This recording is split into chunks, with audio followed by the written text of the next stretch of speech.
弟兄姊妹，大家平安。今天是2021年的10月4号。今天的经文是诗篇55篇第1到15节，约伯记第8章1到22节，哥林多前书第7章1到9节。今天要跟大家分享的主题是无可指责的人。哥林多前书的今天这一段的经文就是第7章第1到第9节，其实有许多可以讨论的角度，例如结婚或是不结婚，结婚的目的是什么，独身的恩赐，纵欲的问题，甚至我们更应该去探讨的是保罗在这一段教导里面他真正的意义是什么。牧师曾经听人家这样质问说，保罗对婚姻的看法竟然是这样子，为了不要让人家乱来而结婚。字面上看起来似乎是如此，可是当然我们可以看到保罗是为了要解决哥林多教会身处在哥林多市这样的文化纵欲的问题，写了这一段的教导。当时候许多的人将婚姻当成一种束缚，因此认为不结婚就可以随意而行。保罗的劝勉看起来就像是结了婚是为了要避免纵欲，其实也不然。如果我们细读这一段的经文，就不难发现，保罗所强调不结婚，所谓的独身，更需要有上帝的恩赐。因此，在前面那一段，牧师写了独身的恩赐。保罗说，夫妻不要忽略对方的需要，除非为了要专心祷告，彼此同意暂时分房。但以后还是要恢复正常的关系，免得你们因节制不了而受撒旦的诱惑。我这样说不是对你们下命令，而是勉强同意罢了。事实上，我愿意大家都像我一样不结婚，但是每一个人都从上帝领受了不同的恩赐，有人是这样，有人是那样。现在我要向没有结婚的人和寡妇说，能够像我一样过独身的生活倒是不错的。当然，我们还是看到这里所要解决另外一个是很大的错误的禁欲行为，因此有了第5节。那事实上，保罗所强调的是一个无可指责的生活，是一个圣洁的生活。我想在经文里面我们可以看得出来，无论是单身主义或是在婚姻的关系当中，都需要重视圣洁的生活。婚姻在提供需求或是在伦理上守贞，都是非常重要的一个要求。在保罗的教导里面，他提到了，除非因为要敬拜上帝而需要过一个禁欲圣洁的生活的时候，暂时可以被允许，否则的话，婚姻本身所应该尽的义务就必须要执行。现在的婚姻法里面有这样的一个条例，如果夫妻双方非常久的一段时间不能或是故意不履行这个婚姻关系的话，家事法庭的法官很可能会判离婚来成立。这样基础非常像保罗刚刚的经文里面所提到的，但是基本上从我们信仰的态度，我们不鼓励这样的一个结果。今天的经文约伯记第8章，基本上在我们说的探访伦理上面，是一个非常典型反面的教材。讲到后来，好像遇到了苦难的约伯以及他的家人，通通一无是处，而且他们是好像罪有应得的感觉哈。约伯记的经文这样说：你的儿女一定是得罪了他，这个他是指上帝，所以他照他们应得的加以惩罚啊，这是罪有应得的说法。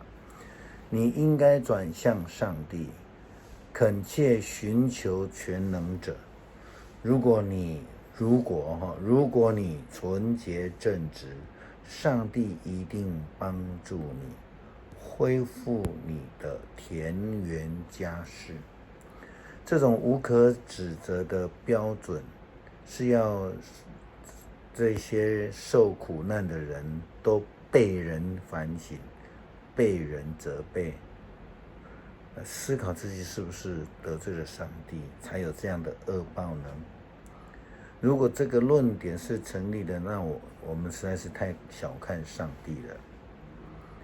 其实这并不是上帝的本意啊。以前牧师曾经接受安宁疗护的关怀的训练，那在这个期间当中，我们最怕、最担心的就是遇到有一类的信徒，他们非常非常的热心而且最爱替这个住院的病人祷告，特别是重病的人。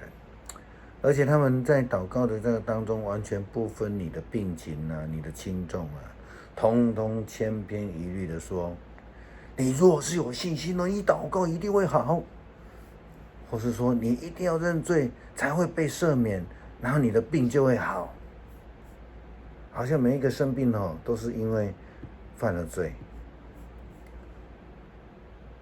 然后他们又说一定要这个赶快跟上帝要非常积极的跟上帝要，上帝才会来回应你呢这是他们的论点他们的论点。诸如此类的，好像就把重担再一次的加重在生病的人的身上。如果这个祷告之后他的病没有好，是不是就是代表他们没有信心呢？还是上帝没有在听呢？如果病情更加为严重，或是甚至就没有离开医院，他安息的时候，那到底要叫这些家属怎么面对上帝？是上帝没有听祷告，是祷告人的有罪，信心不足，认罪不够诚心，这些都是问题圣经说这个无可指责这一个标准到底是在讲什么？是在讲一个人必须要有完美的人格吗？当然不是，所指的是在面对困境的时候，我们仍然愿意全心倚靠上帝，这样的人都会被上帝称为义人，都是上帝保守赐福的对象。我们再看到今天的经文，约伯的朋友书亚人比勒达，尽管他刚刚我们读的这个经文，他的说话并不是很得体，但是他后来却说出非常重要的提醒跟祝福。20节到22节他这样说，但上帝永不会丢弃无可指责的人，也不会帮助邪恶的人。他要使你再次喜笑，他要使你再次欢呼。他却使恨你的人蒙羞受辱，邪恶的人的家将归于消灭。上帝有时候也透过我们认为不适合的人对我们说话，但重点是我们必须要去听懂什么是上帝的启示，然后我们要愿意领受上帝的救恩。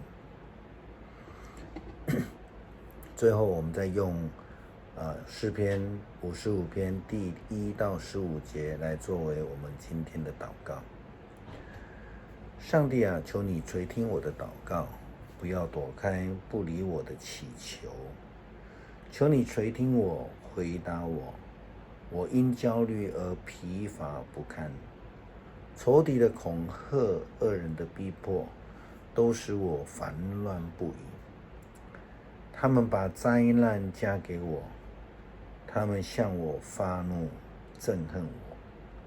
我心充满了痛苦，死亡的恐怖击碎了我。惊惶站立抓住了我，恐怖笼罩着我。我切望有翅膀，像鸽子一样，就能飞去寻找栖息的地方。我要飞到遥远的地方，投宿在荒野间。我要赶快为自己找寻避难所，好躲避狂风暴雨。主啊，求你变乱敌人的口音。我看见城里有暴动骚乱，他们日夜在城墙上巡行，到处充满着罪恶灾难，到处有破坏，街上全是欺压和诡诈。若是仇敌作弄我，我还能够忍受；若是对头向我夸口，我还可以躲避。想不到却是你，我的同伴，我的知己，亲密的朋友。我们彼此有过亲密的交谈，我们曾经一起到过圣殿敬拜过。愿死亡突然临到我的仇敌，愿他们活活坠入阴间，因为他们的家，他们的内心都充满邪恶